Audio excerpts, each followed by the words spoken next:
Bharat biotech ने Covaxin के दाम घोषित कर दिए हैं। भारत बायोटेक की ओर से दी गई जानकारी के मुताबिक राज्य सरकारों को कोवैक्सीन की प्रति डोज 600 रुपए में दी जाएगी, जबकि निजी अस्पतालों को कोवैक्सीन की डोज 1200 रुपए में दी जाएगी। इससे पहले सीरम इंस्टीट्यूट ने अपनी वैक्सीन कोविशील्ड के दाम तय कर दिए थे, जिसके मुताबिक राज्य सरकारों को ये वैक्सीन 600 रुपए में, केंद्र सरकार को 150 रुपए और निजी अस्पतालों को 1200 रुपए में दी जाएगी।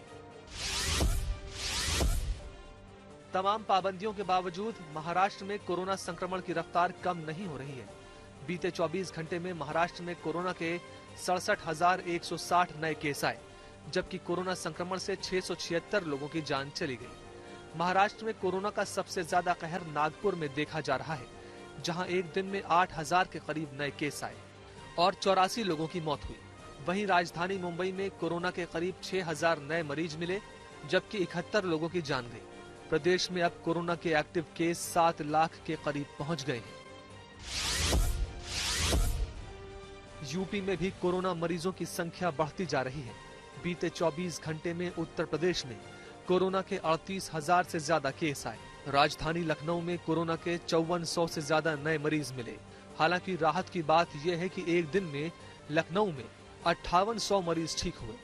उधर दिल्ली से सटे यूपी के नोएडा में कोरोना के 970 नए मरीज मिले और 6 लोगों की मौत हुई, जबकि गाजियाबाद में 585 केस आए। उत्तराखंड में एक दिन में कोरोना संक्रमितों की संख्या पहली बार 5000 के पार पहुंच गई। एक दिन में उत्तराखंड में कोरोना के 5081 नए मरीज मिले, जबकि कोरोना के चलते 81 लोगों की मौत हो गई। कोरोना के बढ़ते केस के बीच राज्य सरकार ने सख्ती बरतनी शुरू कर दी है। अधिकारियों को बाजार तय समय पर बंद कराने का निर्देश दिया गया है। देश भर में कोरोना के बढ़ते संक्रमण के बीच केंद्र सरकार ने सोशल मीडिया पर फेक खबर फैलाने वाले अकाउंट्स पर कार्रवाई करने की बात कही है, जिसके बाद सभी सोशल मीडिया प्लेटफॉर्म अब खातों की जांच कर रहे हैं। वहीं शिकायत मिलने के बाद ट्विटर ने कुछ हैंडल के ट्वीट हटा दिए हैं। ट्विटर का कहना है कि वो इन शिकायतों पर स्थानीय कानून के आधार पर कार्रवाई करेगा।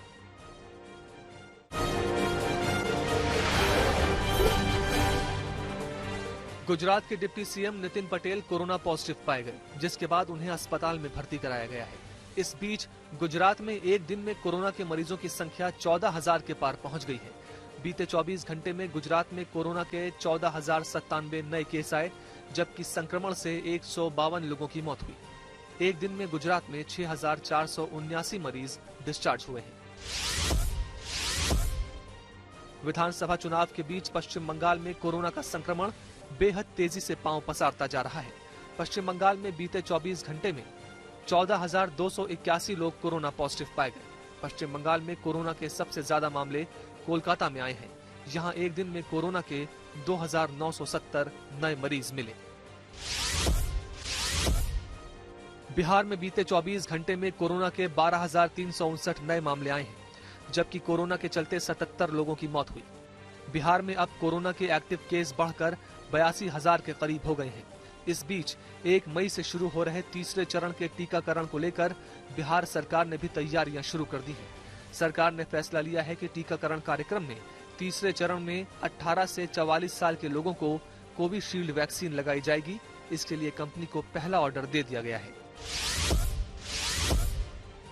दक्षिण के राज्यों में भी कोरोना के केस कम होने का नाम नहीं ले रहे हैं। केरल में एक दिन में कोरोना के 26,685 केस आए हैं, जबकि कोरोना के चलते 25 लोगों की मौत हुई है। कोरोना के चिंताजनक आंकड़ों के बीच प्रदेश सरकार ने सोमवार सुबह तक के लिए कड़े प्रतिबंध लगा रखे हैं। इस दौरान प्रदेश में सिर्फ जरूरी सेवाओं को छूट दी गई है। उधर कर्नाटक में भी कोरोना संक्रमण बढ़ता जा रहा है। 24 घंटे में कर्नाटक में कोरोना के 29,000 से ज्यादा केस आए, जबकि 208 लोगों की मौत हुई। वहीं तमिलनाडु में कोरोना के 14,000 से ज्यादा नए मरीजों का पता चला है।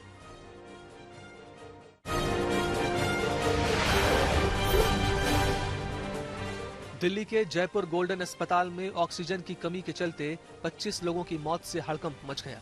बताया जा रहा है कि यहां ऑक्सीजन खत्म होने के बाद गंभीर रूप से बीमार 25 मरीजों ने दम तोड़ दिया। मरीजों की मौत के बाद आज तक पर गोल्डन अस्पताल के डायरेक्टर डी के बलूजा भावुक हो गए। उन्होंने कहा कि लाख कोशिशों के बावजूद भी मरीजों के लिए ऑक्सीजन की व्यवस्था नहीं करा पाया, इसका दुख है। केंद्रीय स्वास्थ्य मंत्री हर्षवर्धन की तरफ से ट्वीट कर केजरीवाल को जवाब दिया गया है। स्वास्थ्य मंत्री ने कहा कि केंद्र की तरफ से दिल्ली को ऑक्सीजन का पूरा कोटा मिला है, अब इसका इस्तेमाल उनकी जिम्मेदारी है। केजरीवाल की मांग के बाद केंद्र सरकार ने दिल्ली को दी जाने वाली ऑक्सीजन का कोटा बढ़ाया है, लेकिन केजरीवाल इसे पर्याप्त नहीं बता रहे हैं।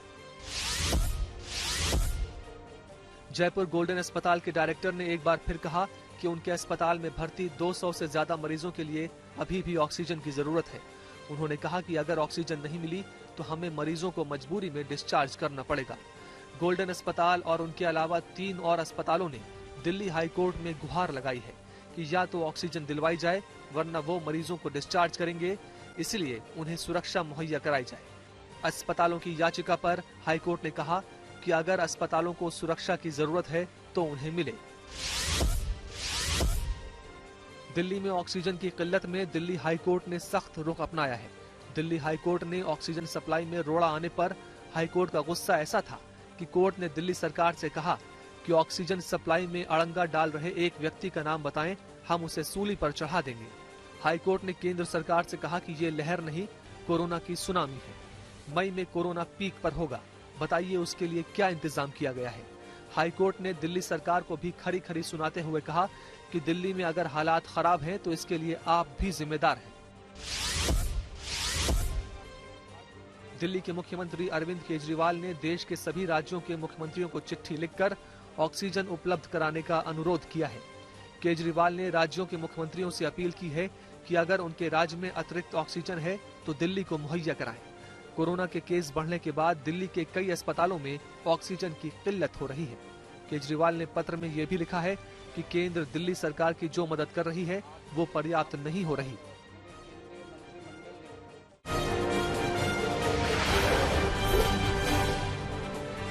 प्रधानमंत्री नरेंद्र मोदी आज मन की बात करेंगे। ये प्रधानमंत्री का 76वां मन की बात कार्यक्रम होगा।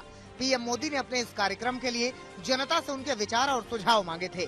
इससे पहले उन्होंने अपने मन की बात 28 मार्च को की थी। बंगाल की मुख्यमंत्री ममता बनर्जी ने एक बार फिर केंद्र सरकार और चुनाव आयोग पर निशाना साधा है। उन्होंने आयोग के अधिकारियों की कई व्हाट्सएप चैट दिखाई और कहा कि चुनाव आयोग पूरी तरह से बीजेपी के इशारों पर काम कर रहा है। ममता ने कहा कि बीजेपी के कहने पर बंगाल में 8 चरणों में चुनाव करवाए गए और इसी वजह से बंगाल समेत पूरे देश में कोरोना का कहर बढ़ा है। ममता अब सुप्रीम कोर्ट से निष्पक्ष चुनाव कराने की अपील कर रही हैं। टीएमसी ने आरोप लगाया है कि बीजेपी नेता चुनाव आयोग की नई गाइडलाइन का उल्लंघन कर रहे हैं। टीएमसी ने दिलीप घोष और मिथुन चक्रवर्ती की रैली में 500 से ज्यादा लोगों के शामिल होने पर सवाल खड़े किए। वहीं चुनाव आयोग से इसकी शिकायत की, जबकि ममता की मुर्शिदाबाद रैली को लेकर कांग्रेस ने चुनाव आयोग से शिकायत की है। कांग्रेस का कहना है कि 72 घंटे पहले चुनाव प्रचार बंद का ऐलान किया जा चुका है। ऐसे में ममता की रैली करना नियमों का उल्लंघन है। महाराष्ट्र के पूर्व गृह मंत्री अनिल देशमुख पर सीबीआई शिकंजा कस रही है। सीबीआई ने अनिल देशमुख के खिलाफ एफआईआर दर्ज की, वहीं करीब 10 घंटे लंबी पूछताछ की। इसके अलावा सीबीआई ने नागपुर में देशमुख के कई ठिकानों पर छापेमारी की।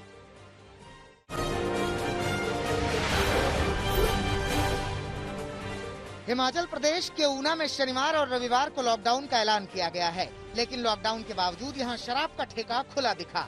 ठेके का आधा शटर खुला रहा और लोग शटर के नीचे से शराब खरीदते दिखे। इतना ही नहीं, शराब खरीदने के बाद नशे में बीच सड़क पर एक शराबी झूमता नजर आया। महाराष्ट्र के अकोला में मरीज की मौत के बाद परिजनों ने जमकर हंगामा किया। मामला गवर्नमेंट मेडिकल कॉलेज का है। बताया जा रहा है कि यहां परिजनों को मालूम चला कि उनके मरीज की मौत हो गई है। परिजन कोविड वार्ड के अंदर जाना चाहते थे, लेकिन सुरक्षा कर्मियों ने उन्हें रोका तो परिजन भड़क गए और तोड़फोड़ की। इस हंगामे में महिला सुरक्षा कर्मी भी घायल हो गई। इस मामले में पुलिस ने केस दर्ज कर आधा दर्जन लोगों को गिरफ्तार किया है। पटना में लालगंज के पूर्व विधायक के बॉडीगार्ड का फायरिंग करते हुए वीडियो वायरल हुआ है।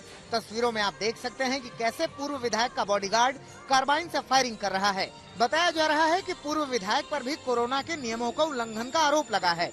पुलिस पूरे मामले की जांच कर रही है। सुकमा सीमा से लगे तेलंगाना पुलिस के हाथों बड़ी सफलता मिली है।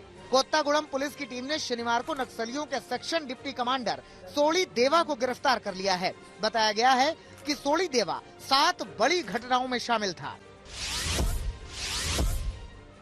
मुंबई पुलिस ने एक ऐसे गिरोह का भंडाफोड़ किया है जो फर्जी कॉल सेंटर बनाकर लोगों के साथ ठगी करते थे। आरोपी लोगों को फोन करके कहते थे कि उनके अकाउंट से महंगा फोन ऑर्डर किया गया है और उनके अकाउंट से थोड़ी देर में पैसा कट जाएगा। लोगों को पैसे का डर दिखाकर उन्हें गिफ्ट लेने के लिए कहा जाता था। जैसे ही गिफ्ट के लिए फोन पर लोग अकाउंट डिटेल देते थे, उनके अकाउंट से पैसा गायब हो जाता था। पुलिस ने इस गैंग के 10 लोगों को गिरफ्तार किया है, जबकि 10 लोग अभी भी फरार हैं।